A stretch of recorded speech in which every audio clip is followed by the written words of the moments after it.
Welcome, financial enthusiasts, to a deep dive into the captivating journey of one of Wall Street's most influential figures. In this video, we unveil the intriguing story of how a visionary investor shaped his destiny and amassed an extraordinary fortune. Get ready to explore the incredible saga of none other than Bill Ackman, the mastermind behind some of the most significant financial moves in recent history. From bold investment strategies to navigating market fluctuations, Ackman's story is a testament to resilience, strategic thinking, and a relentless pursuit of success. Join us as we unravel the secrets behind how Bill Ackman made his fortune and left an indelible mark on the world of finance. Bill Ackman is a well-known American investor and hedge fund manager who has made headlines in the financial world for his successful investment strategies. Many people are curious about how he has managed to make such a fortune, and what sets him apart from other investors. Ackman is the founder and CEO of Pershing Capital Management, a New York-based hedge fund that manages over $20 billion in assets. He is known for his activism and the companies he invests in, often pushing for changes in management or operations to improve performance and boost shareholder value. With a net worth of $3.4 billion, Bill Ackman is more than a one-percenter. He is one of the world's top 1,000 richest people. The billionaire hedge fund manager is an activist investor through the company he founded and runs, Pershing Capital Management. Activist investors buy large interests in underperforming companies. They use their influence as major shareholders to pressure company leaders into managing the business differently. How did Bill Ackman get rich?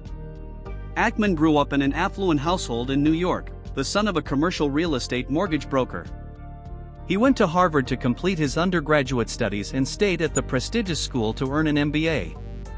In 1992, Ackman completed his MBA and launched his first hedge fund, Gotham Partners. He and co-founder David Berkowitz opened Gotham's doors with $3 million in investment capital. Almost 90% of the $3 million came from 7 outside investors that Ackman and Berkowitz had recruited. The two founding partners funded the rest of the starting capital themselves. Ackman and Berkowitz quickly became young stars of Wall Street, generating double-digit returns in 4 of their first 5 years in business. Gotham's assets under management grew to $568 billion by the end of the decade. Gotham's downfall. Gotham's success, unfortunately, was short-lived. The investment portfolio drifted from its initial value focus into illiquid private investments and unpopular public ones. A major holding, Gotham Golf, couldn't achieve profitability and racked up a lot of debt in its downward slide. On top of the portfolio problems, the Securities and Exchange Commission (SEC) began looking into Gotham for attempted market manipulation by way of published research reports. Investors got nervous and began asking for their money back. The New York Times reported that Gotham's redemptions totaled $180 million in 2000 and 2001, totaling roughly 45% of the firm's capital. High redemptions continued into the following year. In the final days of 2002, Ackman and Berkowitz notified investors that the fund would be shut down. The rise of Pershing Capital Management. In 2004, Ackman launched a new fund, Pershing Capital Management.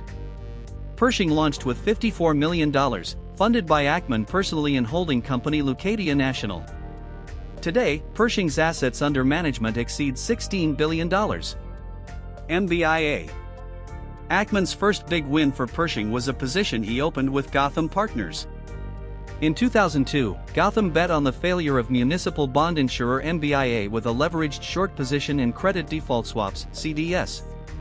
Gotham also published a report arguing that MBIA did not deserve its AAA credit rating, which prompted the SEC probe mentioned above. Ackman's doomsday prediction for MBIA focused on the company's exposure to subprime mortgage-backed securities. Although his warnings were largely ignored, he continued his crusade against MBIA for 6 years while growing his investment in the company's failure. As it turned out, Ackman got the last laugh. MBIA collapsed in the financial crisis of 2007 and 2008. By 2009, Ackman had closed out his position and earned $1.4 billion in the process. The deal made him one of the most famous investors on Wall Street once again. Over the next several years, Pershing would also make billion-dollar profits on investments in Canadian Pacific Railway and mall operator General Growth Properties. The COVID play. Right before COVID really brought down the economy in March 2020, Bill Ackman foresaw the chaos the virus could cause and its ability to bring down the market. Hell is coming, Ackman warned just weeks ahead of the market meltdown. Ackman's warning turned out to be true, and the billionaire also put his money where his mouth was.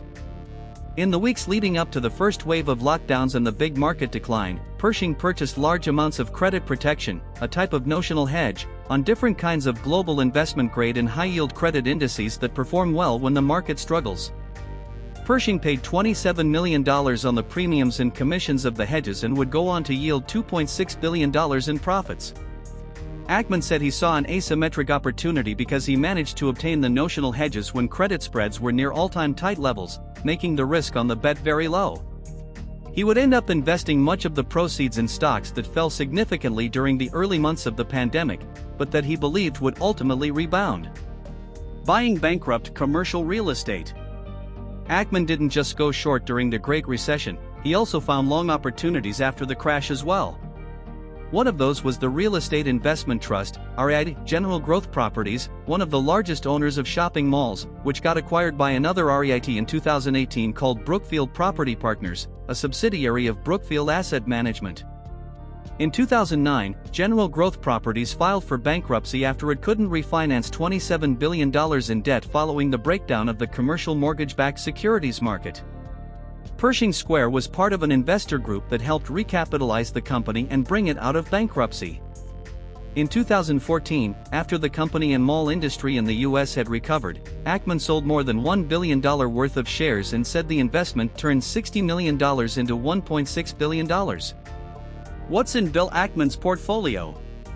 Pershing's investment approach, as described in its 2022 annual report, involves holding large positions in a small group of large-cap value stocks. The stated goal is to create substantial, enduring, and long-term shareholder value. Bill Ackman and Herbalife.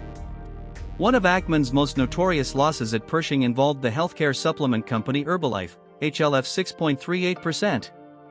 Ackman spent $1 billion shorting Herbalife, convinced the company would go bankrupt. He explained his position in a 3-hour presentation at the 2012 Sohn Investment Conference. Ackman characterized Herbalife's network marketing business model as a pyramid scheme awaiting certain collapse. Fellow activist investor Carl Icahn took the opposite stance on Herbalife. He began building a long position in the company, eventually amassing 26.2% of outstanding shares. In 2013, Icahn and Ackman argued publicly about Herbalife during a CNBC interview. The live exchange, which raged for almost 45 minutes, devolved into personal insults.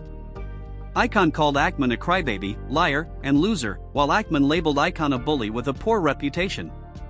The incident earned Ackman and Icahn the shared nickname of bickering billionaires. Ackman would not win the battle. Herbalife stock dipped near the end of 2012 and again in 2015, but not enough for Ackman to close out his shorts. Starting in 2015, Herbalife made a rocky climb upward. In 2018, Ackman liquidated his Herbalife position at a loss. Icahn exited Herbalife in 2021 for a profit of $1.3 billion, as estimated by CNBC's Scott Wapner. If you enjoyed this exploration into the world of finance and wealth creation, don't forget to hit that like button, subscribe for more intriguing stories from the financial realm, and ring the notification bell to stay updated with our latest content.